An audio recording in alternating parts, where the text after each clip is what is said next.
하나님 말씀 보시겠습니다. 오늘의 말씀은 요한일서 4장 1절로부터 3절까지 말씀. 요한일서 4장 1절로부터 3절까지 말씀 한 절씩 교독합니다. 사랑하는 자들아, 영을 다 믿지 말고 오직 영들이 하나님께 속하였나 시험하라. 많은 거짓 선지자가 세상에 나왔음이니라.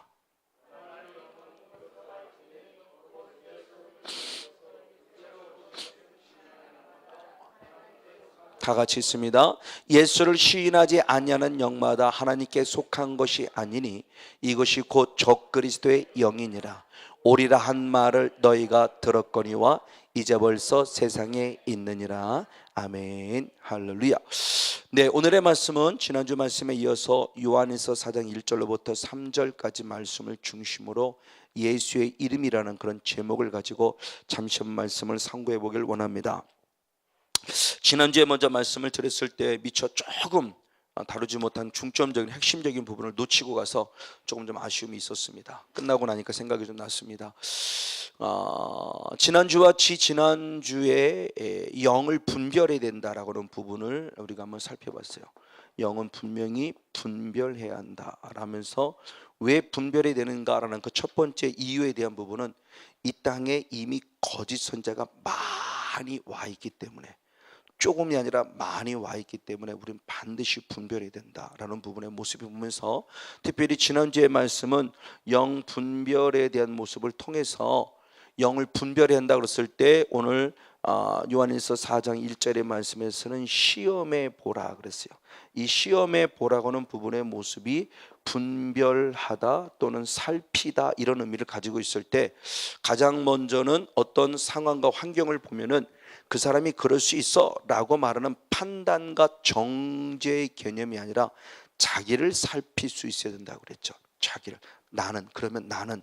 그래서 갈라디아 6장 1절과 4절 말씀을 통해서 이 시험하다, 분별하다, 시험하다라는 원어가 도키마조라는 원어인데 똑같은 말씀이 자기를 살펴야 된다. 그래서 남을 판단하고 정죄하기보다 나는 어떤가라는 모습을 볼 수 있어야 되고, 그리고 또 다른 사람을 보기 위해 모습에서는 우린 그의 열매를 볼 수 있어야 한다.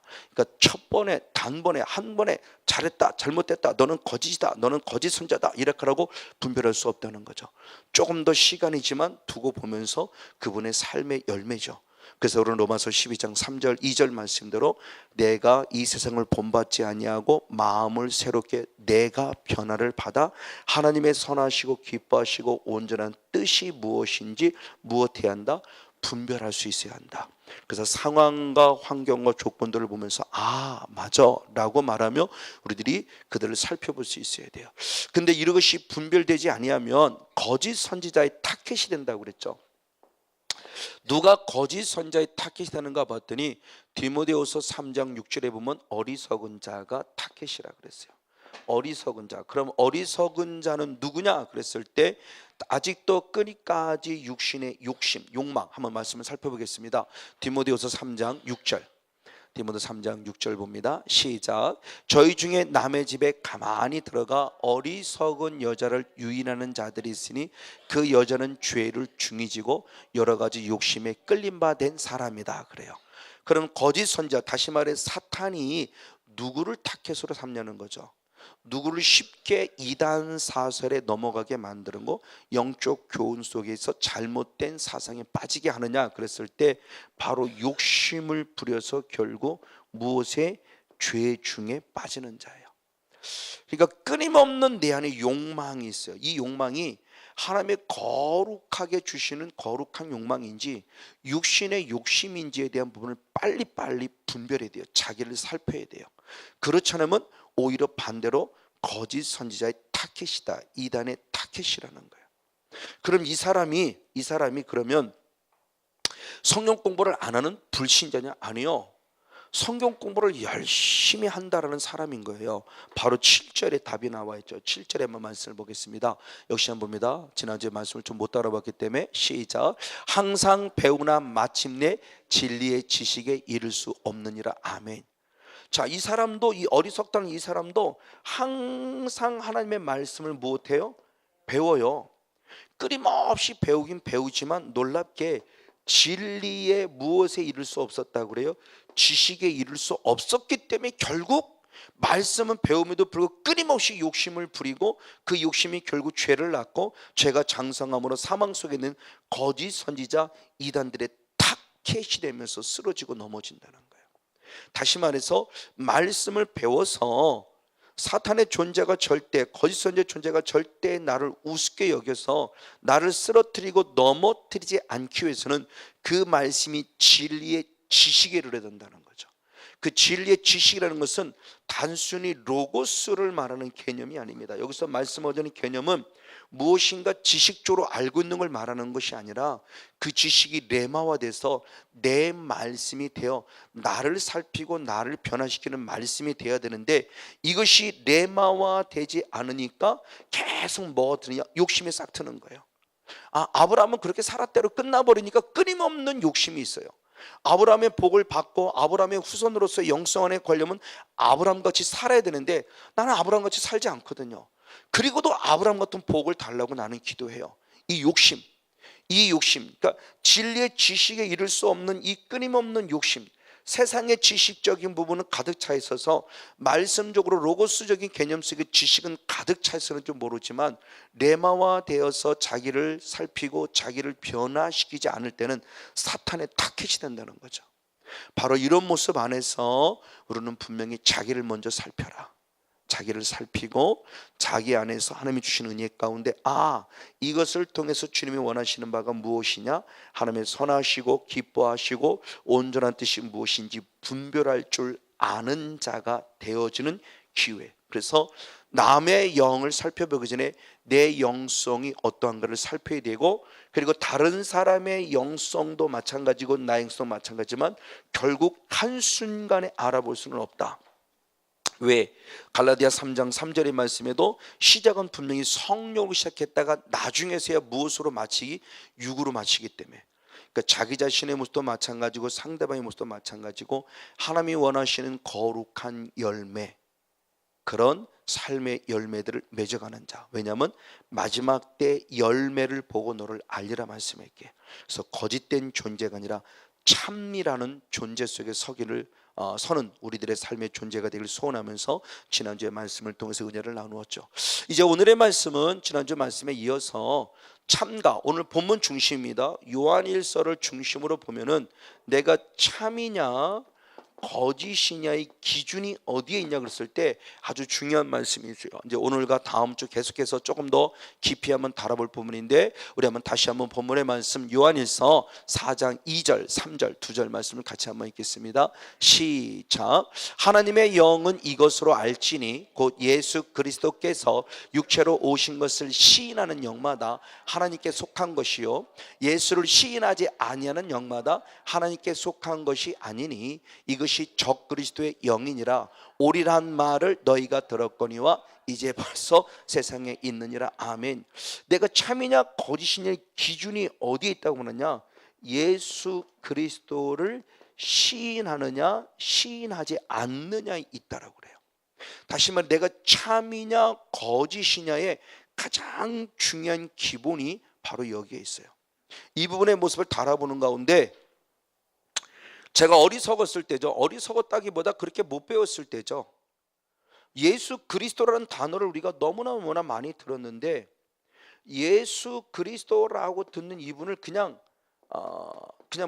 하나 틀린 개념은 아니에요. 근데 그냥 예수를 그냥 그리스도라고 하는구나, 나는 이런 의미 속에서 그냥 뭐라 그럴까요?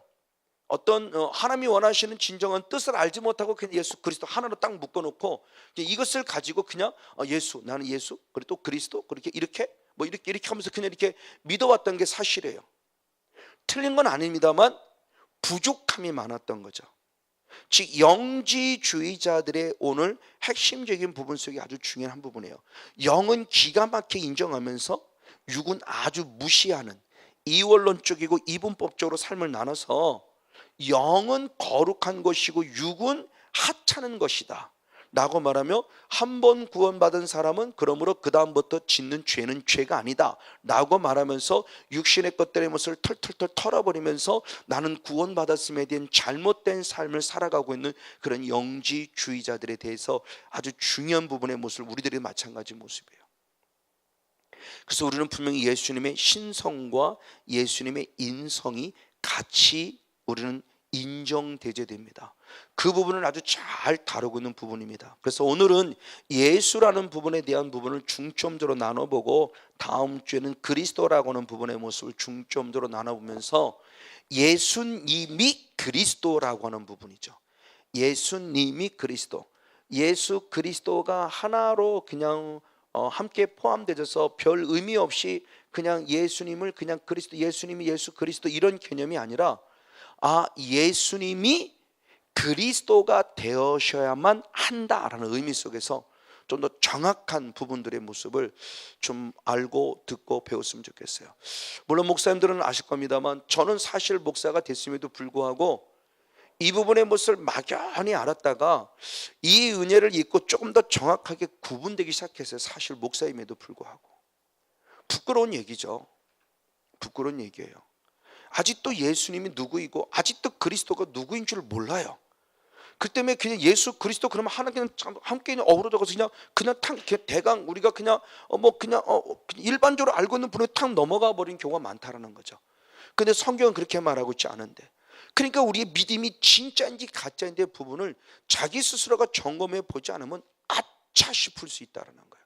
바로 그런 부분 속에서 오늘 아주 중요한 핵심적인 부분인 예수에 대한 부분, 특별히 예수 이름에 대한 부분, 방금 읽은 대로 예수 그리스도를 무엇하는다? 시인하는 자는 누구께 속해 있고 하나님께 속한 참이고, 예수 그리스도를 시인하지 않는 자는 누구에게 속했다? 거짓 선지자에 속한, 결국 거짓된 자, 사단에게 속한 거짓된 자임을 말하는 거예요. 그럼 저와 여러분 예수님을 인정하지 않는 사람 아무도 없어요.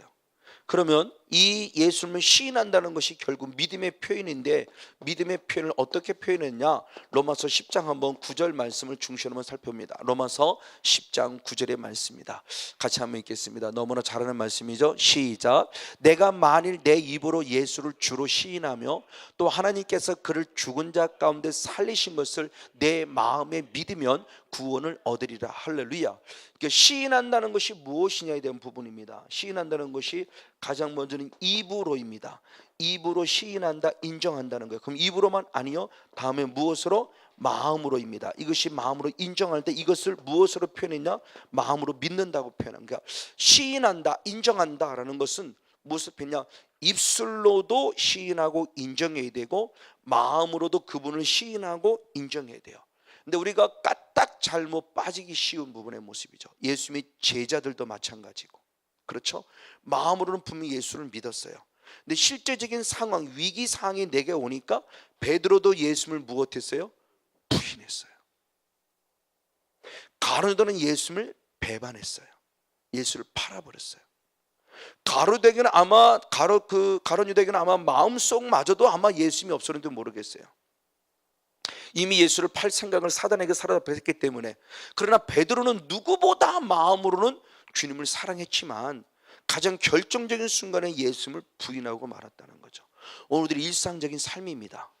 일상적인 삶 속에서 나는 분명 예수를 믿는데 내 친구, 직장 안에 있는 동료들끼리든지 아니면 세상이라는 곳에 예수 그리스도를 믿지 않는 사람들과의 관계 속에서 내가 정말 예수 믿는다라고 하는 그 마음의 표현, 믿는다는 마음의 표현을 무엇으로? 입술로 또는 행함으로. 그 입으로 시인하는 것이 사실 그냥 내 입으로만 뻐끔한다는 것이 아니라 내 삶으로 통해서 주님을 시인하고 인정해 드리는 것이었을 때 예수 믿는 사람이 어떠냐는 거죠. 저희 지금 성도님들 가운데 이제는 집사님이 되셨죠. 이제 아내와 결혼하면서 우리 교회 얼마 남지 않았을 때 성경 공부를 하면서 술이라는 부분을 다루기 시작했어요. 저도 그렇지만 남자들, 아니 요새는 여자들도 뭐 특별히 하나님을 믿는다고 하는 예수 믿는 연예인들이 이제는 방송에서 너무 술 담배를 뻐끔뻐끔 하니까 지극히 악영향을 입히는데, 어찌됐든 성경에서 예수 그리스도를 믿는 자에게 요구하는 신앙이 아주 중점적인 부분의 모습은 결국 술 먹지 말라라고 했을 때 제가 이 부분에 대해서 정확하게 알려줬어요. 직장이니까 회식 문화가 있죠. 회식 문화가 있으면 당연히 술이 따르게 되는 거죠. 그때 성경 공부를 했습니다. 그리고 얘기를 하는 겁니다. 오늘은 제가 술 안 먹겠습니다. 왜? 저 예수를 믿습니다. 그랬더니 어떤 상사가 와서 말합니다. 너만 예수 믿냐? 나도 장로야. 이거죠. 이게 보통 문제가 심각한 문제가 아닙니다. 자, 이제 간 예수를 믿은 사람이에요. 이분은 마음으로 예수를 믿는 것뿐만이 아니라 마음으로 예수를 믿는 것을 입으로 시인했어요. 그리고 삶으로 술을 먹지 않았어요. 그럼 장로님은 당신은 마음으로 예수를 믿는지 모르지만 입으로 예수를 시인하지 않았어요. 그리고 삶으로 예수를 인정하지 않았어요. 그럼 과연 물론 뒤늦게라도는 그분이 회개했으라고 믿어요. 내가 참이냐 거짓이냐는 거예요. 내가 지금 성건용 목사라는 이 사람이 참이라고 하는 하나님 편에 서 있는 자냐, 거짓이라고 하는 사단에 속한 자이느냐라고 하는 모습이에요. 물론 술 한 잔 먹었다는 자체가 죄는 아니고 술 한 잔을 먹었다는 자체가 사단 앞에 완전히 사로잡힌 건 아니지만 그 한 번 준 기회가 결국은 나중에는 사단에게 속해 사단에 사로잡히는 빌미를 주기 때문에 우리는 자그마한 한 가지의 부분도 놓쳐서는 안 된다는 부분의 모습을 제가 수없이 말씀을 드렸죠. 바로 이겁니다. 즉 예수님의 이름을 시인하고 예수님의 이름을 인정하는 것, 마음으로 믿었으면 입으로 시인하고 삶으로 시인하는 것, 바로 이것이 신앙임을 얘기를 하면서, 그러면 과연 그분 속에 완전 예수라고 하는 부분의 모습이 과연 무엇일까에 대한 부분을 한번 생각해 보려고 합니다. 자, 예수라는 이름을 가장 중요하게 하나님이 먼저 하나님께서 마리아를 통해서 낳을 때 마리아에게 가브리엘을 통해서 그 이름을 가르쳐 주죠. 네가 성령이 잉태될 것이니 성령으로 잉태되가 낳을 때 그 아들의 이름을 무엇이라 하라? 예수라고 하라는 정확한 이름을 명명해 주면서 이때 예수의 이름값, 즉 예수님의 사명이 같이 묻어져 있죠. 한번 말씀을 또 확인해 봅니다. 마태복음 1장 20절 21절. 마태복음 1장 20절 21절 같이 있습니다. 시작. 이 일을 생각할 때 주의 사자가 현몽하여 가로되 다윗의 자손 요셉아 내 아내 마리아 데려오기를 무서워 말라. 저에게 잉태된 자는 성령으로 된 것이라. 아멘. 아들을 낳으리니 그 이름을 예수라 하라. 이는 그가 자기 백성을 저희 죄에서 구원할 자이심이라 하니라. 아멘. 아들은 성령으로 잉태된 자를 낳을 것이다. 그 아들이 그 성령 잉태된 자가 내 아들이다. 하나님의 아들이다. 하나님의 아들인데 그 이름을 누구라 하라? 예수라 하라. 근데 그 예수란 이름값에는 사명이 있다. 그 예수의 이름값 주는 사명은 뭐냐? 우리의 모든 백성을 무엇으로부터? 죄로부터 무엇할 자이다? 구원할 자이다. 아멘. 자, 하나님의 예수라는 이름, 예수가 과연 누구인가? 예수라는 이름이 무엇을 표현하고 있는가라는 부분의 모습이에요.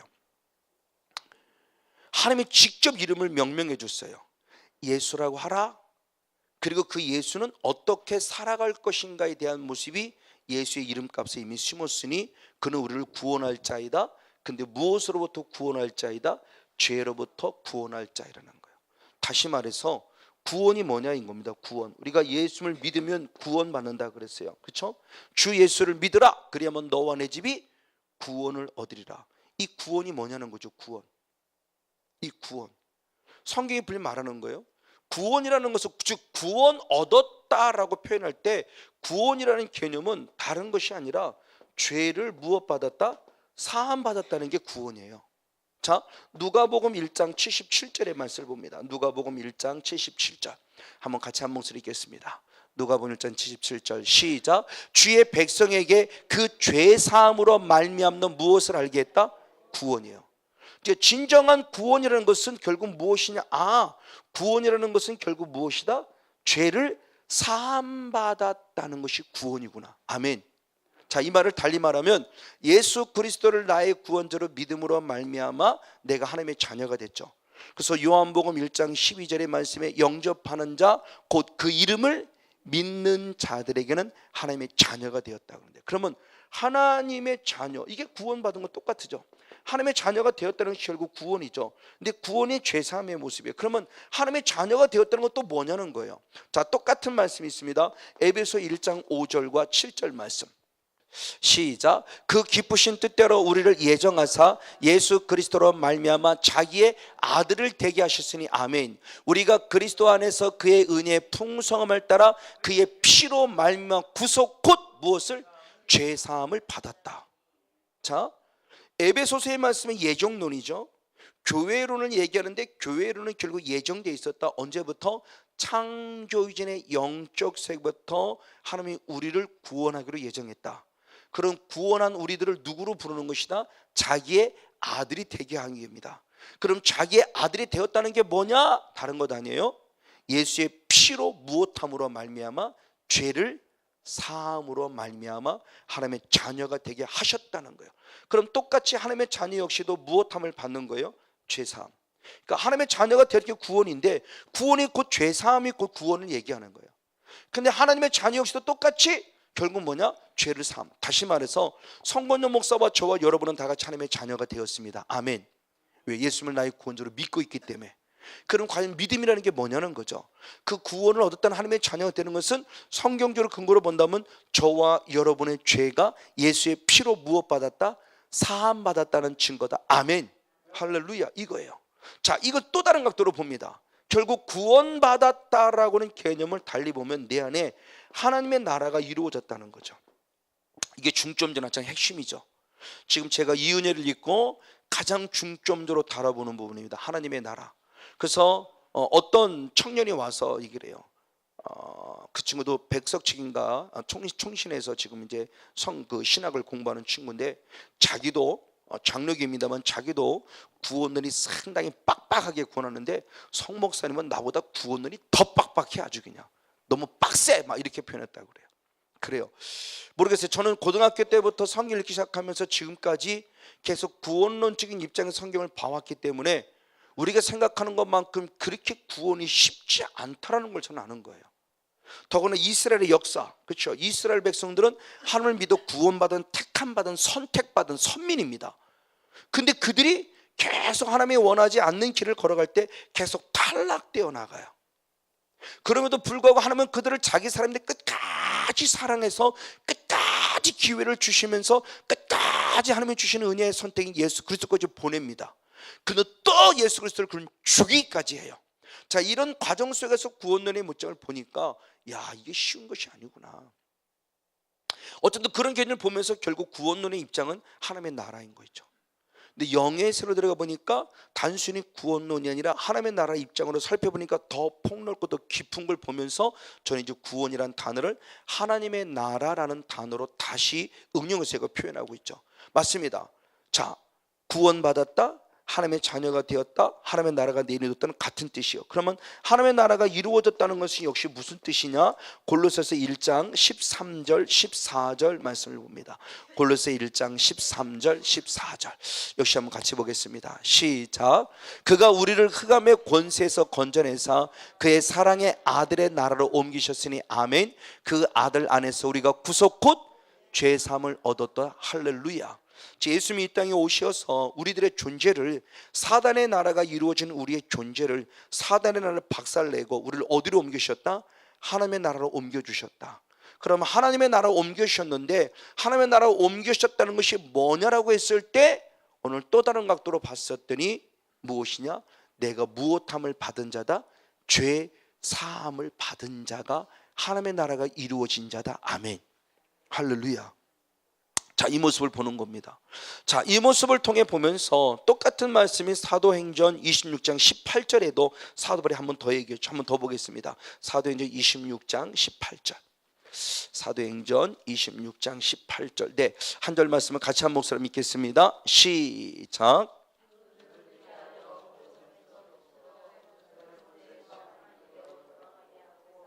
제3과 나를 믿어 거룩해 된 무리 가운데서 기업을 얻게 하리라 하더이다. 아멘. 자, 우리 영적인 모습 가운데서 우리들의 눈을 뜨게 해서 어둠에서 어디로? 빛으로. 어디에서? 사단의 권세에서 어디로? 하나님께로 돌아오게 하는 것이다. 즉 어둠에서 빛으로 왔고 사단의 권세에서 하나님 나라로 돌아왔다는 것이 뭐냐? 내가 무엇함을 받은 것이다? 죄사함을 받음으로 말미암아 거룩해 된 무리 가운데 기업을 얻는 것이다 라고 말하며 우리에게 천국에 대한 소망을 제시할 때 그 첫 스타트가 어둠에서 빛으로 사단의 권세에서 하나님의 권세로 돌아왔다는 것이 무엇함을 받은 자이다? 죄사함을 받은 자이다라고 말해요. 자, 그러면 예수라는 이름값에 대한 부분을 다시 한번 기억해 봅니다. 주의 이름을 부르는 자가 구원을 얻으리다. 예수의 이름이에요. 그 예수의 이름을 부를 때 단순히 예수라는 게 그냥 막연히 예수가 아니고, 예수라는 이름을 부를 때 저와 여러분의 영적 의식 속에서는 이분만이 내 죄를 무엇하실 분? 사하여 주실 분. 이게 믿어져야 된다는 거예요. 이게 바로 믿음입니다. 이 믿음이에요. 그래서 로마서 10장 9절의 말씀을 아까 읽었던 말씀 한 번 더 읽어보겠습니다. 로마서 10장 9절. 우리의 믿음이 무엇인지 부분 좀 더 구체적으로 말씀하죠. 같이 한번 읽습니다. 시작. 내가 만일 내 입으로 예수를 주로 시인하며 아멘, 또 하나님께서 그를 죽은 자 가운데서 살리신 것을 내 마음에 믿으면 구원을 얻는다. 자, 구원에 대한 부분은 사도 바울이 조금 더 구체적으로 말했어요. 단순히 믿음, 이 부분의 모습을 어떻게 표현하냐? 믿음이 뭐냐? 입으로 무엇하는 것이다? 시인하는 것이다. 누구를? 예수를, 주의 이름을 부르는 거예요. 그리고 마음으로 무엇하는 것이다? 믿는 것이다. 그러면 마음으로 믿는다고 할 때 이걸 좀 더 구체화시켰어요. 마음으로 믿어, 뭘 마음으로 믿는 거냐 그랬을 때 예수님이 나를 위해 무엇하신 것? 죽으신 것. 그리고 나를 위해 다시 무엇하신 것? 살아나신 것을 믿어야 된다. 이 믿음이 나를 무엇했다? 구원했다는 거죠. 그러니까 믿음에 대한 부분의 모습이 너무너무 막연해요. 그래서 믿음이라는 단어 자체가 좀 추상적 의미를, 추상적 단어죠. 그래서 사도 요한은 이 믿음이라는 단어를 조금 더 구체화시켰죠. 실제화시킨 것이 조금 전에 얘기했던 요한복음 1장 12절에 무엇하는 자? 영접하는 자, 곧 그 이름을 믿는 자. 영접이에요, 영접. 믿음이라는 단어는 알 것 같은데 표현하기 어려워요. 그래서 추상적 의미를 갖고 있는데 영접은 추상적 의미라 실제적, 모셔드리는 거구나. 이게 바로 믿음이구나. 그리고 요한복음 17장 3절 말씀에서 영생은 참 하나님과 그를 보내신 예수 그리스도를 무엇하는 것? 아는 것. 결국 하나님을 아는 게 믿음이구나. 결국 하나님을 영접하는 게 믿음이구나. 이게 믿음은 실제적이고 지극히 구체적인 거예요. 그냥 교회를 왔다리 갔다리 하는 종교인을 만드는 것이 아니고 하나님과 인격적인 관계가 맺어져서 그 안에서 주님과 나와 인격적인 만남을 가진 상태를 말한다. 바로 이 부분의 믿음이에요. 자, 이 부분의 믿음, 이 믿음입니다. 이 믿음을 갖는 거예요. 그런데 이 믿음을 얘기해서 구원을 얘기했을 때 믿음으로 구원 얻은 자의 모습이 결국은 다시 말해서 예수의 피를 통해서 내가 죄사함 받는다라고 했을 때 이게 믿음의 모습으로 얘기하면서 구원, 하나님의 자녀, 하나님의 나라가 이룬 걸 얘기했어요. 그럼 이것은 분명히 예수님이 지금 이루어 놓으신 거예요. 예수님이 이루어 놓으신 거예요. 십자가를 통해서 이루어 놓으셨어요. 그럼 예수님이 이루는 이 사건을 내 것으로 만들어야 된다는 거죠. 내 것으로 만드는 게 믿음이에요. 믿음은 믿음인데 이 믿음에 대한 모습을 어떻게 표현할 거냐는 거죠. 조금 더 주님이 구체적으로 가르쳐 준 겁니다. 그래서 마가복음 1장 15절의 말씀은 하나님 나라 가까웠다고 말씀 이렇게 표현했습니다. 마가복음 1장 15절 같이 한번 읽겠습니다. 시작. 가라사대 때가 찼고 하나님의 나라가 가까웠으니 무엇하고? 회개하고 복음을 믿으라요. 자, 우리 믿음, 그런데 그 믿음의 모습을 결국 보니까 주님이 직접 가르치기를 하나님의 나라가 가까웠으니 이 죄사함의 은혜를 네 것으로 만들려 한다면 분명히 예수님을 나의 구원자로 믿어야 돼. 그래서 주 이름을 불러야 돼요. 이게 구원이에요. 근데 주님은 먼저 또 선제 조건을 달았어요. 믿기는 믿는데 믿음에 앞서 무엇하기를 원한다? 회개하라. 회개하고 복음을 믿으라요. 그러니까 로마서 1장 17절에 제가 성막에 대한 부분, 그 성회 때 많이 말씀을 드리죠. 믿음으로 믿음에 이른다는 광야의 영성을 얘기할 때 시작도 믿음이고 마지도 믿음이면 그 믿음이 뭐니됨을 구체화시킨 거죠. 믿음으로 믿음에 이른다는 것은 결국 회개를 시작해서 회개로 마치는 것이고, 예배로 시작해서 예배로 마치는 거고, 순종으로 시작해서 순종으로 마치는 거고, 기도로 시작해서 기도로 마치는 거다. 왜? 예배는 우리 믿음은 행함 있는 믿음으로 표현되기 때문에 그냥 믿습니다, 이게 믿음이 아니더라는 거예요. 믿습니다. 그럼 믿음을 뭔가 표현해 드려야 된다는 겁니다. 그걸 아브라함의 예를 들면서 성경을 통해서 창세기 말씀을 계속해서 반복해서 여러분들의 말씀을 드렸어요. 그러니까 우리 진정한 믿음이 뭐냐는 겁니다.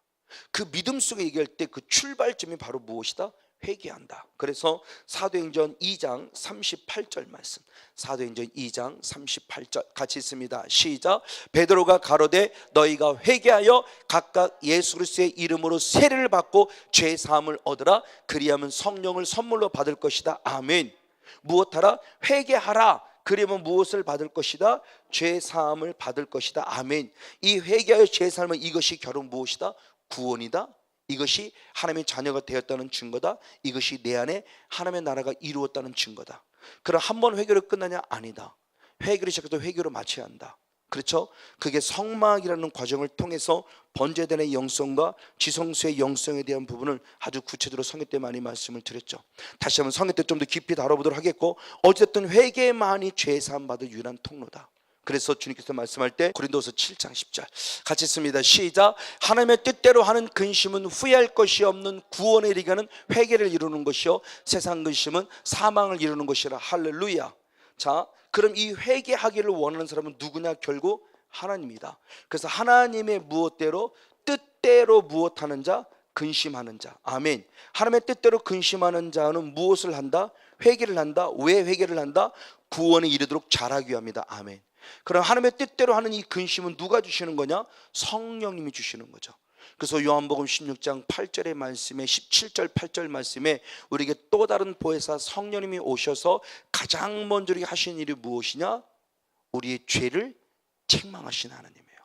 남의 죄를 보게 함이라 내 죄를 볼 줄 아는 자. 그래서 예수라는 거룩한 이름값을 통해서 예수라는 이름에 이런 심오한 진리가 심어 있었구나. 막연히 예수가 아니구나. 주의 이름을 부르는 자가 구원을 얻는다. 그런데 그 예수의 이름을 부름이 무엇이냐 할 때 예수에는 분명히 이름값이 있었고, 그 이름값은 결국 예수님의 사명입니다. 반드시 예수님은 이 일을 이루셔야 돼요. 그러면 이 일을 이루시기 위해서 예수님의 이름값에 숨어있는 모습이 결국 무엇이냐? 이것이 처음부터예요. 그래서 사도행전 2장 23절의 말씀을 통해서 보면 이미 아주 중요한 말씀을 합니다. 사도행전 2장 23절입니다. 같이 한번 읽겠습니다. 시작. 그가 하나님의 정하신 뜻과 미리 아신 대로 내어준 바 되었거늘 너희가 법 없는 자의 손을 빌어 못 박아 죽였다. 아멘. 예수님이 십자가에 죽으심에 대한 사건이죠. 결국 죄를 사한다는 사건은 예수님의 사명이 보여지는 거예요.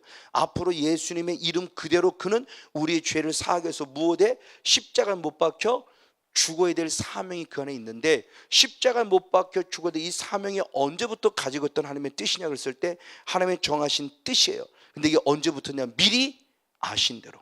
이 미리 아신 대로라고는 말씀은 참 에베소의 말씀과 연결시켜보면 창조 이전에 이미 어떤 세계부터, 영적 세계부터 가지고 있던 하나님의 비전이에요.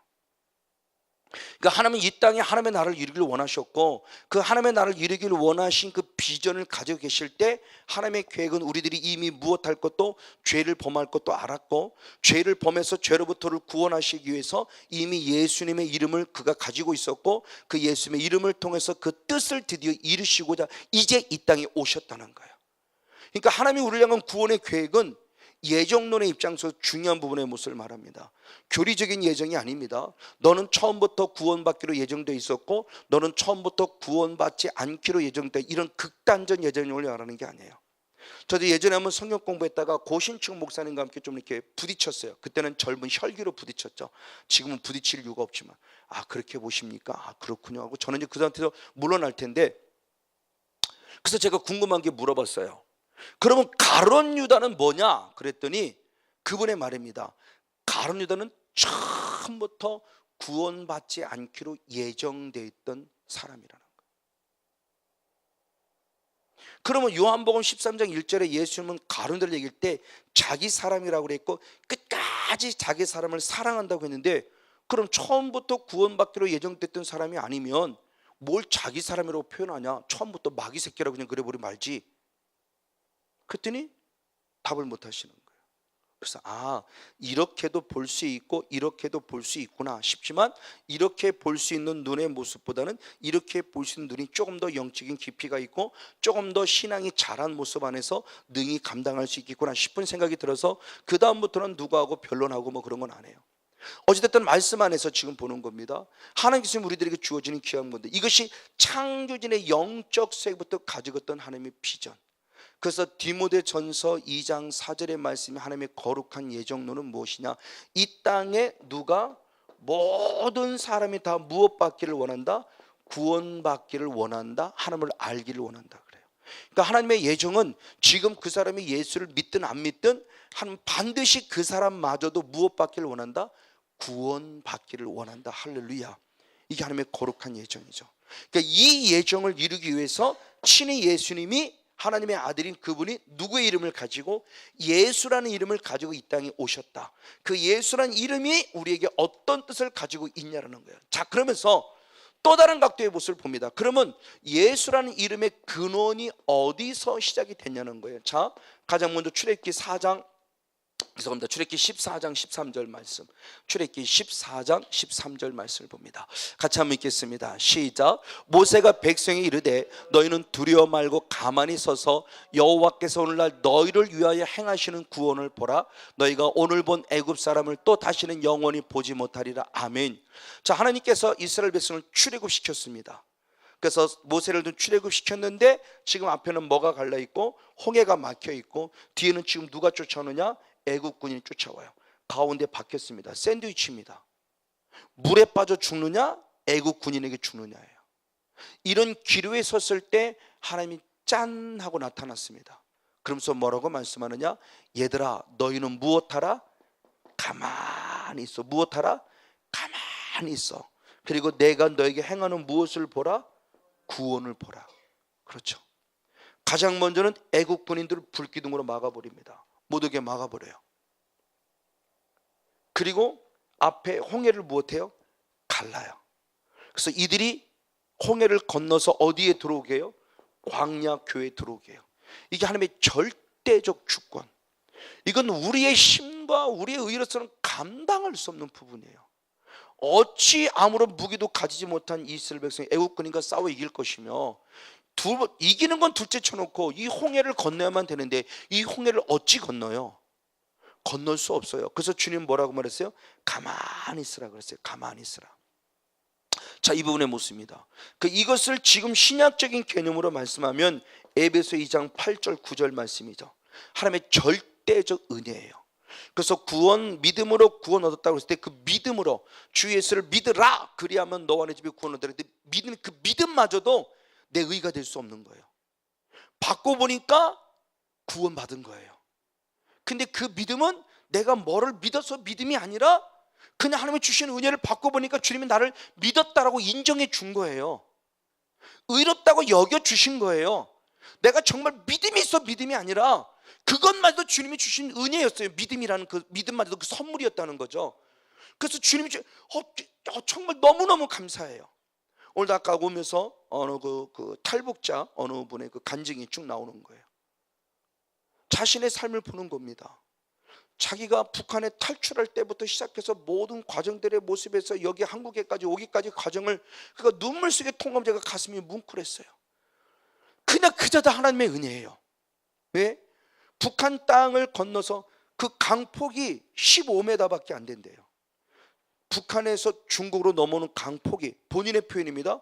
15m면 여와 저 정도밖에 안 되는 거리예요. 근데 거기를 밤에 갔는데 갑자기 초원에 아무도 없다는 거예요. 그러니까 여기만 건너면 되겠구나 싶어서 건너는데 중간쯤 가다가 갑자기 물길이 휩싸이면서 쭉 하고 떠내려 30m 전 30분 정도를 물에 떠내려갔대요. 그래서 하나님을 찾았대요. 하나님 나 좀 살려달라고. 그때는 웬 막대기가 와가지고 막대기가 와서 막대기를 얹어서 하는 바람에 흘러 살아서 흘러 내려갔는데 드디어 어느 순간에 발이 탁 닿아서 넘어가고 보니까 그 시간이 30분이 넘은 거예요. 근데 이 중국 땅에 와서 뒤를 돌아봤더니 한 15m 정도밖에 안 되는 거예요. 근데 그런 과정들을 보면서 절대적 하나님의 은혜였구나, 하나님이 다 도와주신 거구나, 그러니까 나를 불꽃 같은 눈동자로 살피신 하나님이 나는 당장 죽을 것 같지만 죽을 것 같은 그 순간에도 하나님은 자기 사람을 책임져 주신다. 할렐루야. 여러분 좌절하지 마십시오. 낭만, 이게 절대적 주권의 은혜예요. 그래서 우리는 구원 얻은 자예요. 내가 뭐를 열심히 해서 구원 얻은 게 절대 아니에요. 이 은혜를 빨리 인정해야 돼요. 그거 얘기하는 겁니다. 너희가 가만히 있으면 바로 그거예요. 그래서 에베소 2장 8절 9절이 그렇게 표현했죠. 구원에 대한 표현입니다. 에베소 2장 8절 9절. 에베소 2장 8절 9절입니다. 시작. 너희가 그 은혜를 인하여 믿음으로 말미암아 구원을 얻었나니 아멘. 이것이 너희에게서 난 것이 하나님의 절대적 선물이라. 행위에서 난 것이 아니니 이는 누구든지 무엇하지 못하게 함이라 자랑치 못하게 함이라. 이거 절대적 주님의 은혜에 대한 부분의 모습이에요. 자, 그런데 너희는 가만히 있어 무엇을 보라? 구원을 보라 할 때 이 구원이 뭐냐? 이게 바로 예수아라는 거예요. 오늘 그들이 얘기하면 예수아예요. 이 구원, 즉 예수의 이름이 어디서 나왔는가를 얘기를 하는 겁니다. 이 구원을 보라고 하는 예수라는 이름, 이때까지만 해도 그냥 일반 명사, 보통 명사로 쓰였어요. 성경의 말씀에 예수라는 이름이 많이 기록돼요. 구원, 일반적으로 보통 구원을 얘기할 때 환경으로부터 구원, 어떤 조건으로부터 구원, 이런 구원을 얘기할 때 예수아라는 단어를 썼어요. 근데 이 예수라는 단어가 이제 하나님의 아들, 아까 얘기했던 마태복음 1장 21절 말씀일 때 네 아들을 누구라 하라? 예수라 하라 할 때 이게 똑같아요. 자, 지금까지 일반적으로 쓰였을 때는 예수아 그랬던 것이 구원이라는 보통 명사인데 하나님의 아들에게 이름이 명명되어지기 시작하면서부터는 이 예수라는 이름은 아주 귀한 고귀한 특별명사, 고유명사가 되죠. 이제는 일반적으로 쓸 수 있는 그런 이름이 아닌 하나님의 특별한 계획과 섭리 속에서만 쓰여지는 이름이에요. 그래서 예수라는 이름이 제가 자료들을 살펴봤더니 어느 인터넷에 들어가서 봤더니 그렇게 글이 써 있더라고요. 저는 그 글을 얘기하는 겁니다. 그 글 속에 보니까 이 사실을 알고 난 이후 2세기 이후에는 누구도 예수라는 이름을 가지지 않았다 그래요. 이 말을 달리 말하면 2세기 전에는 예수라는 이름을 가진 많은 사람들이 있었다는 거죠. 성경을 보면 예수님의 족보 가운데 올라가니까 예수라는 사람이 있어요. 예수라는 족보 가운데 올라가니까 예수라는 똑같은 이름을 가진 사람이 있어요. 그러면 이제 다음 주에 얘기하는 거죠. 그러면 예수라는 이름을 가진 그 예수가 과연 그리스도냐는 거예요. 하나님의 아들인 이 예수가 그리스도지, 그러니까 예수라는 이름을 가졌다고 다 그리스도가 아니라 이 예수님이 그리스도이신 거예요. 이제 그 부분의 모습이에요. 그 부분의 모습을 좀 다음 좀 다뤄갈 거고, 지금 이제 예수라는 이름이에요. 맞아요. 그러면서 예수라는 이름이 어떤 이름이 되느냐? 아주 특별한 고유명사가 되면서 이제는 우리에게 그 예수라는 이름, 그러니까 예수라는 이름 속에 이미 구원이라는 의미가 숨어 있는데 무엇으로부터 구원이냐? 죄로부터 구원이다. 죄를 사함받는 것이다. 그런 죄를 사함받아 어떻게 되느냐? 예수님 십자가에 반드시 피 흘려 죽으셔야 한다. 할렐루야. 그 피가 내를 죄를 사하는 것이다. 아멘. 그래서 마태복음 26장 28절의 말씀에도 있죠. 마태복음 26장 28절. 네, 26장 28절 시작. 이것은 죄 사함을 얻게 하려고 많은 사람을 위해 무엇하는 바? 흘리는 바 나의 피 곧 언약의 피니라. 아멘. 그러니까 예수라는 이름값을 다시 한번 기억해 봅니다. 예수, 우리를 죄로부터 무엇할 자? 구원할 자. 그 죄로부터 구하는 것은 우리의 죄를 무엇하는 자? 사한다는 것이다. 그 죄를 사한다는 것은 예수님이 결국 십자가에서 무엇 흘려주시는 것이다? 피 흘려주시는 것을 이미 계획한 것이다. 이게 예수님의 하나님의 완성, 우리를 구원하기 위해서. 그러니까 이 계획을 갖고 하나님께서 이미 예수님에게 누구 이름을 붙이셨다? 예수라는 이름을 붙여주면서 그 이름이 그 존귀하게 됨에 대한 모습을 쭉 지금 이제 말씀을 통해 말하는 겁니다. 자, 그런데 이 예수라는 이름의 모습을 보면서 또 하나 중요한 또 다른 모습이 이거와 똑같은 의미를 가지고 있는 또 다른 이름이 있어요. 그 또 다른 이름이 바로 뭐냐? 여호와라고 하는 하나님의 이름이에요. 자, 예수님의 이름을 우리가 지금 계속 얘기를 했는데 예수라는 이름을 통해서 똑같은 의미를 가진 이름이 누구냐? 여호와라는 이름을 가졌어요. 자, 여호와라는 이름은 언제? 이미 창세기부터 불러져 왔다가 다시 세세 시대에 와서 비로소 여호와 이름을 부르면서 여호와 이름을 부르고 와요. 그러나 애굽의 포로가 돼서 430년 동안 포로된 이후 여호와라는 이름을 잃어버리고 있었어요. 그래서 다시 모세를 통해서 그들을 구원해낼 때 모세가 그들에게 가서 너희의 조상 하나님이 나를 보냈다. 그럼 너희의 조상 하나님이 보냈더니 네가 보냈다는 거 하나님이 도대체 누구냐는 거 얘기할 때 그 하나님의 이름을 뭐라고 얘기할까요? 라고 모세가 하나님께 물어요. 그러니까 모세도 아직 하나님이 그냥 엘로힘의 존재예요. 엘로힘이 아니라 엘로힘이 누구냐에 대한 좀 구체화시키는 내용이 기록되는 거죠. 한번 들어보겠습니다. 출애굽기 3장 13절 15절 2절 말씀. 출애굽기 3장 13절 15절. 네, 같이 한번 읽겠습니다. 시작. 모세가 하나님께 고하되 내가 이스라엘 자손에게 가서 이르기를 너희 조상 하나님이 나를 너희에게 보내셨다 하면 그들이 내게 묻기를 그 이름이 도대체 무엇이냐 하리니 내가 무엇이라고 그들에게 말하리까. 하나님이 또 모세에게 이르시되 너는 이스라엘 자손에 이같이 이르기를 나를 너에게 보내시는 너희 조상의 하나님 곧 아브라함의 하나님 이삭의 하나님 야곱의 하나님 여호와라 하라. 이는 나의 영원한 이름이요 대대로 기억할 나의 표본이라. 할렐루야. 정확하게 하나님의 이름을 알려줬습니다. 그 이름이 결국 뭐다? 여호와라 그래요. 그럼 왜 여호와라는 이름과 예수와라는 이름이 같냐는 거죠. 자, 히브리어, 우리가 사용하는 일반적으로 이거는 구약성에 기록된 맛이 히브리어, 그리고 신약성은 헬라어 되어 있는데 히브리인들이 사용하는 이스라엘 백성은 히브리어는 지금 우리가 잘 알고 있는 한자, 우리가 잘 알고 있는 한자와 같아요. 어떤 것을 갖느냐? 상형문자. 한자를 상형문자로 대표적인 입구 그러죠. 입구. 이 입구라는 건 네모로 그리지만 우리 의식 속에서는 네모를 그릴 때 뭐를 생각하니? 우리의 입을 생각하죠. 우리의 입을 표현한 거예요. 입구로. 그렇죠? 사람인도 마찬가지죠. 사람과 서로 인내하고 서로 기대면서 서로 살아가는 존재가 사람이에요. 사람인. 그러니까 글자를 보고 어떤 의미를 아는 것처럼 히브리어 글자도 똑같아요. 히브리어 글자는 단순히 글자가 아니고 그 글자에는 상형 문자로서 의미가 있다는 거예요. 그 의미를 살펴보니까 똑같다라는 의미가 나오는 거고 성경적으로 봤을 때도 역시 똑같다라는 의미가 나오고 있습니다. 자, 예수란 이름이 고유명사가 된 것처럼 여호와 이름의 그 거룩한 고유명사 가졌을 때 여호와란 이름을 한번 보겠습니다. 여호와란 이름이 이것을 여호와 또는 야훼, 지금 여기에 따르고 있는 여러 가지 많은 모험들의 모습인데 그 모습들을 지금 우리가 기록하고 있지 잘 기록되지 않기 때문에 예전의 성경이 이것처럼 기록되지 않다고 그래요. 지금들은 만들었지만 그 때문에 어떤 경우에는 그래서 자유주의 노선에서는 야훼라고도 부르기도 하고 보수 우리가 일반적으로 볼 때는 여호와라고 부르기도 해요. 이 이름을 가지고 있어요.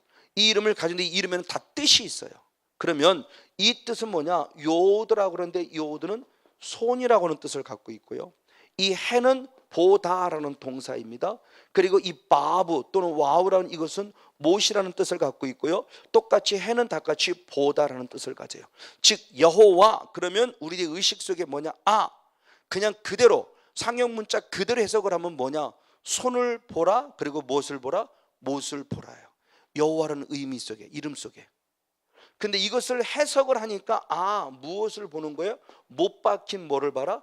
손을 보라니까 하나님의 이름인 여호와 이름 속에 그 이름값 속에 이미 어떤 뜻을 가지고 있냐?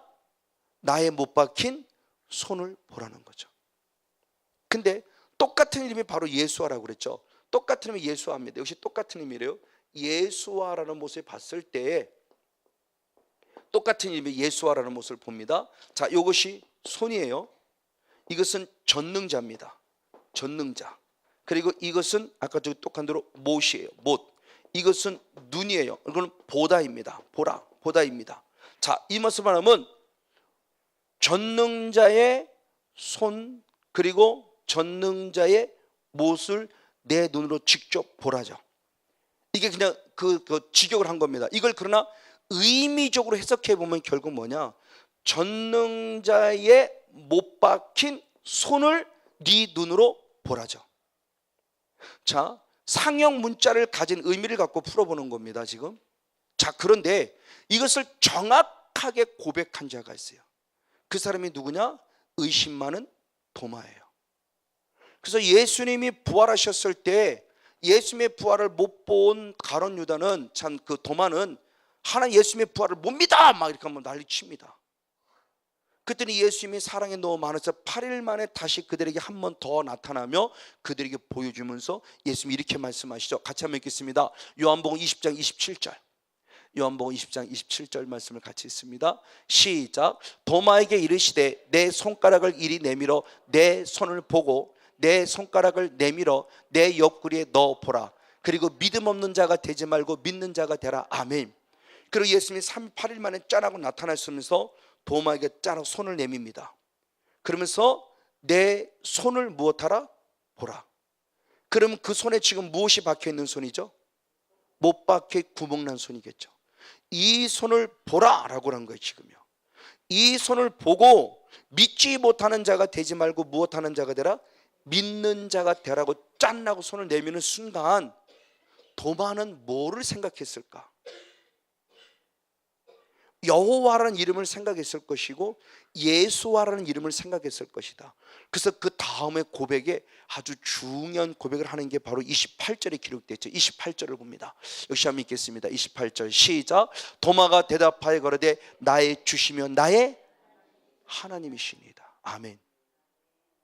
자, 이 도마는 예수님을 지금 누구라고 불러요? 하나님. 누구라고 부른다고요? 하나님. 지금까지 알고 있는 선생님이 아니에요. 당신은 나의 선생님입니다 이렇게 부르지 않아요.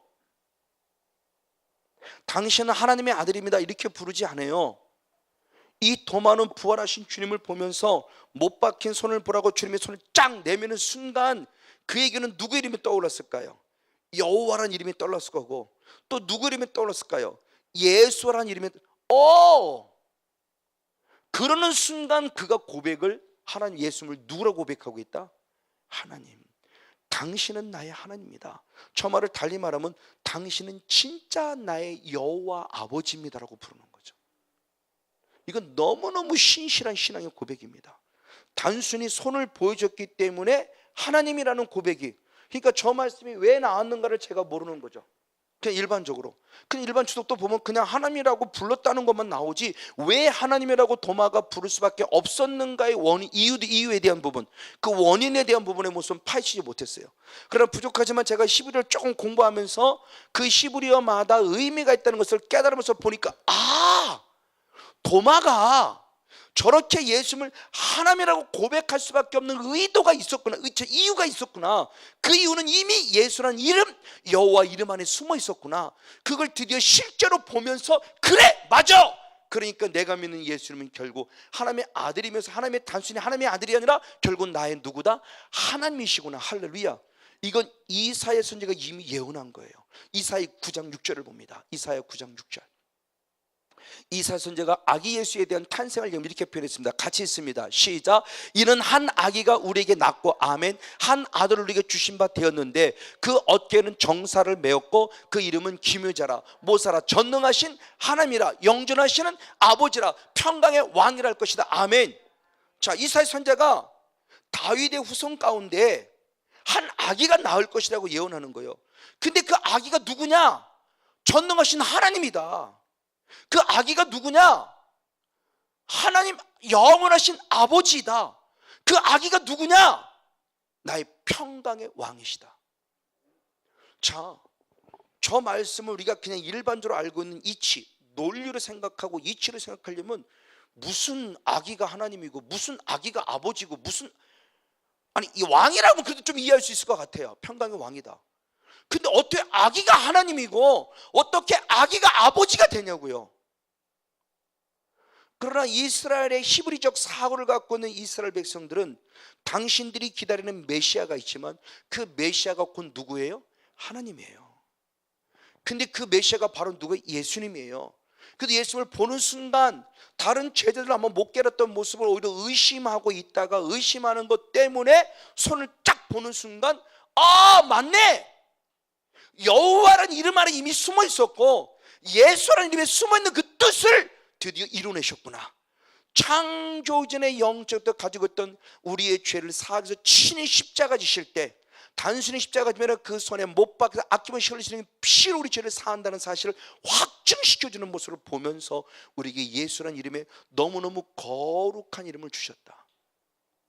드디어 확증합니다. 맞아요. 결국 이사야 선지자도 똑같이 말하죠. 아기다, 아들이다. 그러나 아들이 곧 하나님이다. 그 아들이 곧 아버지다. 그러니까 우리 삼위일체 하나님, 하나님과 예수님과 성령님이 계신데, 하나님과 예수님은 서로 삼위일체 하나님인데, 그 삼위일체 하나님이 각자의 존재 속에서, 삼위의 위치 속에서 각자가 존재하지만 그는 또 반면에 하나라는 거죠. 그러니까 이걸 삼위일체를 설명하는 게 참 어려워요.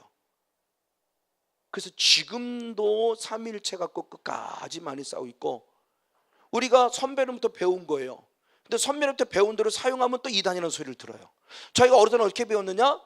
삼위일체 하나님을 표현했을 때, 삼위일체를 때 쉽게 할 때 전기가 있다고 그러죠. 전기가 있는데, 전기가 어떻게 쓰여지느냐? 전기가 처음부터 들어와서 우리 집 앞으로 들어와서 내 각자의 필요한 부분, 또는 가장 편한 게 아버지 된 표현이죠. 아버지. 성건영 목사라는 존재가 있어요. 아버지, 나라는 성건영이라는 사람이 있어요. 이 사람이 집사람에게는 누구예요? 남편이에요. 아들에게는 누구예요? 아빠예요. 성도에게는 누구예요? 목사예요. 이렇게 표현했어요. 이게 쉽게 얘기하면 이 표현이 됐습니다.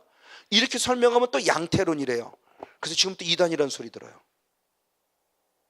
그리고 설명이 참 어려운 거예요. 왜? 우리는 이렇게 배워왔거든요. 이게 저는 이단이고 뭐고 양태론인지 뭔지 모르지만 충분히 저는 이해했어요. 아, 맞아, 하나님은 셋이고 예수님도 계시고 성령도 계신데 그분은 결국 하나야. 충분히 이해했어요. 이해했는데 지금 이렇게 가르치면 저는 이단이에요. 이제 이거 양태론이라 그런데요. 뭐가 양태론인지 뭔지 모르겠어요. 이렇게 가르치면 이단이라고 그래요. 이제는 참 설명하기 어렵습니다. 저 말씀 이해하겠습니까? 아기예요? 아들이에요? 근데 그분이 누구예요? 아버지예요. 저게 어떻게 설명이 돼요? 근데 이사야서는 이미 예언했어요. 근데 그걸 드디어 누가 확인시켜줬어요? 의심 많은 도마가. 그러니까 때로는 의심도, 그러니까 나쁜 부정적 개념의 의심이 아니라 궁금증. 제가 하나님께 많이 표현하면 하는 궁금해요. 의심하려고, 부정적 의심을 의심하려고 이걸 자꾸 하나님께 여쭤보는 것이 아니라 궁금해요. 제가 잘 모르겠어요. 그래서 자꾸 저도 표현하는 거예요. 그러니까 궁금증이 뭔가를 창조해내고 뭔가를 만들어내는 것처럼 영적으로 자꾸 궁금하니까 하나님께 여쭤보는 거예요. 자꾸 하나님 이건 뭐예요? 하나님 이건 뭐예요? 하나님 이건 뭐예요? 그 제가 자꾸 하나님께 여쭤보는 거죠. 그런 궁금증이 바로 있는 것처럼 바로 그것 때문에 의심 많은 도마 한 사람 때문에 오히려 확증을 하나님의 합력의 손에서 확증해주는 놀라운 사건이 벌어지는 거죠. 말씀이 지금 확증시키는 모습 맞습니다. 바로 이런 모습들이 지금 말씀을 쭉 보여주는 모습으로 우리 지금 가르쳐주고 있어요. 맞아요. 이런 부분들의 모습입니다. 자, 그러면서 주님께서 말씀할 때 여호와 이름을 부르는 자가 결국 구원이라고 그랬어요. 자, 다시 한번 확인해 봅니다. 요엘서 2장 32절 말씀. 요엘서 2장 32절의 말씀 봅니다. 역시 한번 같이 있습니다. 시작. 누구든지 여호와 이름을 부르는 자는 구원을 얻으리니 아멘. 이는 나 여호와의 말대로 시온산과 예루살렘에서 피할 자가 있을 것이며 남은 자 중에 나 여호와 이름을 부를 자가 있을 것임이라. 할렐루야. 자, 그러면서 구약 시대는 누가 구원을 받는다고 말씀하느냐? 여호와의 이름을 부르는 자다. 지금 믿는다는 게 뭐냐? 부르는 거예요. 시인하는 거예요. 인정하는 거예요. 예수님을 시인하고 인정하는 겁니다. 여호와를 시인하고 인정하는 겁니다. 그래서 여호와 이름을 부르는 자가 무엇을 얻는다? 구원을 얻는다고 표현했어요. 근데 이 말씀이 드디어 사도행전 시대에 이루어지죠. 예수님이 십자가에 못 박혀 돌아가시고 오순절날 성령이 임하는 사건, 오순절날 성령이 임할 때 드디어 나타나는 놀라운 사건입니다. 그랬을 때 사도행전 2장 바로 22절 22절에 그렇게 변했죠. 21절 22절을 연이었습니다. 사도행전 2장 21절 22절. 네, 같이 한번 읽습니다. 시작. 누구든지 주의 이름을 부르는 자는 구원을 얻으리라 하셨느니라. 아멘. 자, 그 아까 요한복음 사도행전 2장 17절로부터 21절까지 사건이 요엘서 2장 28절 32절을 그대로 인용한 겁니다. 이게 이루어진 사건이에요. 오순절날. 그럴 때 마지막에 단어는 달라졌어요. 여기서는 누구의 이름을 불러야 됐어요? 여호와란 이름을 불렀어요. 근데 여기서는 누구 이름으로 바뀌었어요? 주의 이름으로 바뀌었어요. 그럼 이 주가 과연 누구냐는 거죠. 이 주가. 그러니까 여호와라는 이름이 곧 무슨 이름으로 바뀌었어요? 주. 자, 그러니까 예수라는 이름이 곧 여호와라는 이름과 같다 그랬고, 여호와라는 이름을 가진 예수님이 곧 예수 이름이 같다라고 그랬을 때 그를 역시 또 누구라고 부르느냐? 주라고 불렀다는 거죠. 사도행전 2장 36절을 봅니다. 사도행전 2장 36절. 하나님이 예수를 누구로 삼으셨는가에 보면 시작. 그런즉 이스라엘 온 집이 정령 알지니 너희가 십자가에 못 박은 예수를 하나님이 누구로? 주로, 그리고 누구로? 그리스도가 되게 하셨다. 아멘. 자, 예수님을 누구로 만드셨다? 주로, 그리고 누구로? 그리스도로. 자, 원래는 주가 누구예요? 하나님이 여호와예요. 여호와 하나님께서 당신의 아들 예수, 이 말을 달리면 당신의 친이라고도 표현할 수 있죠. 그래서 말씀이 육신되어 오셨던 그 예수님, 그래서 아버지의 영광을 나타내신 예수님, 그 예수님이 오셨을 때 친히 누구로 만들으셨어요? 주로 만들으셨어요. 그러니까 이스라엘 백성들의 의식 속에는 주인입니다. 퀴리오스, 주인이에요. 나의 주인은 오직 누구뿐이에요? 여호와 하나님 한 분뿐이에요. 근데 여호와 하나님 한 분뿐인 여호와의 구원의 완성으로 육신이 오신 분이 누구예요? 예수님이에요. 그래서 주라고 하는 이름이 또 누구를 대상으로 바뀌어요? 예수라는 이름으로 바뀌어요. 근데 여호와라는 이름은 예수님의 이름은 같다라고 그랬어요. 영적 의미를 같은 이름을 가지고 있어요. 나를 구원하실 분이에요. 어떻게? 친히 손에 못 박힘을 통해서 구원하실 분이에요. 여호와라는 이름 속에 있고 예수라는 이름 속에 이미 숨어 있었어요. 그 이름을 이루신 거예요. 그래서 구약시대는 여호와 이름을 부르다 구원을 얻으리라. 그리고 신약에 들어와서는 누구의 이름을 부르는 자가? 예수의 이름을 부르는 자가 구원을 얻으리라. 할렐루야. 그러면 예수의 이름 따로가 아니라 예수의 이름이 곧 여호와 이름, 여호와 이름이 곧 예수의 이름. 바로 그래서 예수의 이름과 여호와 이름에 대한 중요한 모습을 얘기를 하면서 바로 이런 모습을 얘기했던 거죠. 맞아요. 그러면서 주님께서 말씀이 결국 육신되어 오셨다고 얘기했을 때 또 아기 예수에 대한 부분은 그렇게 표현하죠. 예레미야 선지자는 그렇게 표현했습니다. 예레미야 23장 5절과 6절. 예레미야 23장 5절과 6절. 아기 예수에 대한 역시 예언을 얘기합니다. 같이 있습니다. 나 여호와가 말하노라. 보라, 때가 이르리니 내가 다윗에게 한 의로운 가지를 일으킬 것이라. 그가 왕이 되어 지혜롭게 행사하며 세상에서 공평과 정의를 행할 것이며 그의 날에 유다는 구원을 얻겠고 아멘. 이스라엘은 평안히 거할 것이며 그 이름은 여호와 우리의 의라 일컬을 것이라. 아멘. 다윗의 자손 우리가 알고 있습니다. 누구예요? 예수님이에요. 근데 예수님의 이름을 누구라고 말해요? 여호와 우리의 무엇이다? 의라고 표현해요. 예수의 이름을 여호와 우리의 의라고 표현해 주었어요. 자, 즉 예수의 이름 속에 결국 무엇의 이름이 지금 숨어 있는 거예요? 여호와라는 이름이 결국 그 안에 묻어져 있다. 그러니까 여호와 이름과 예수의 이름. 그래서 계시록 22장에 말씀에 당신 예수님 스스로가 말하죠. 나는 누구의 후손이다? 다윗의 자손이다. 다윗의 후손임을 얘기합니다. 지금 예레미야가 얘기한 다윗의 후손이 예수 그리스도를 얘기하면서 예수님 스스로도 다윗의 자손이라고 얘기를 하죠. 그리고 모든 사람들이 결국 예수님을 다윗의 자손이라고 부르기도 합니다. 바로 이런 모습 안에서 주님께서 친히 말씀할 때 모습에 이 예수라는 이름이 얼마나 중요한 것인가. 그래서 예수의 이름을 시인한다라고 했을 때 막연히 예수가 아니고 우린 정확하게 예수가 누군지 알아야 된다. 이제 그렇구나. 그러면서 구약의 시대에도 이 이름을 상징적 의미로서 예수님의 모형을 가진 사람들을 잘 그려냈어요. 물론 다윗을 통해 예수를 보고 아브라함을 통해 예수를 보지만 그의 삶을 통해 예수님을 보지만 이름 가운데 가장 중요한 게 예수아라는 또 다른 고유적인 이름을 가진 이름이 있어요. 예수아. 그랬을 때 예수아라는 이름의 뜻은 무엇이냐? 여호와는 구원이시다는 뜻을 가져요. 그러면 예수아라고 하는 이름은 어디에서 유래되었느냐? 여호수아라는 이름에서 유래됐어요. 너무나 잘 알죠. 자, 예수아라는 불명이 이름이 있습니다. 예수아. 이 이름은 어디서 들었느냐?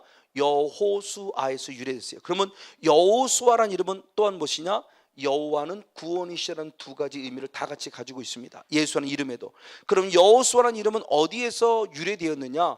여호와라는 이름과 야사라는 구원하다라는 이름이 합성어 유래된 단어입니다.